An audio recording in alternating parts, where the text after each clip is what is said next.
Now, from one president who refuses to step down to another one who's about to be sworn in as the 45th president of the United States. That's Donald Trump, of course. In less than 24 hours, he will take oath to become the president of the United States. During his campaign, he was quite clear on his thoughts on immigration, trade, and generally putting America first. But one thing is definitely not certain: his foreign policy towards the African continent. Zuhura Yunus is in Washington, D.C., looking at what the Trump administration could mean for Africa. Donald J. Trump is calling for a total and complete shutdown.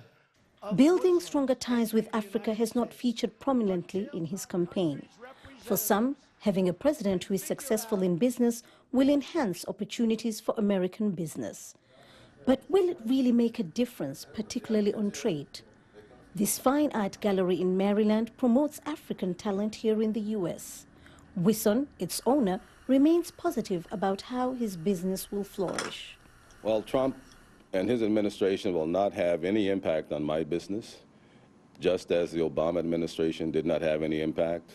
I will continue to do what I do, and as long as the global economy doesn't clash, we'll continue to move forward with what we do, which is linking the cultures and the people of Africa together through art and the history of the various nations.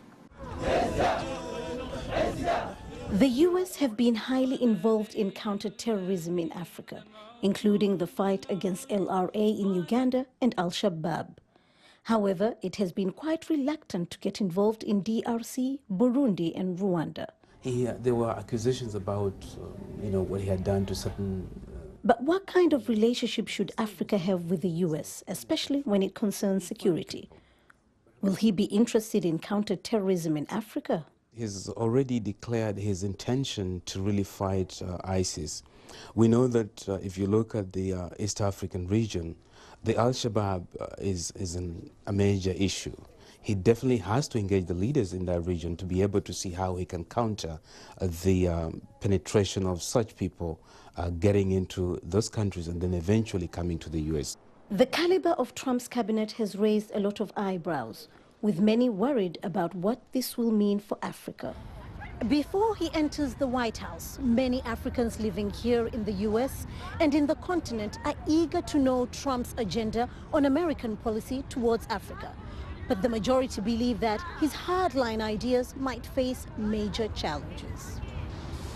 Ahead of the swearing-in ceremony, there have been mixed feelings on what Africans expect from Trump. If he can't get along with African Americans already in our country, our business with Africa will diminish greatly. There's been history of him failing his own businesses, so as America, as a business, I'm not too sure that he would know exactly what to do as far as the economy is concerned. It's still a mystery on President-elect Donald Trump's views on Africa, but the wait might soon be over. Zuhura Yunus, BBC News, Washington, D.C.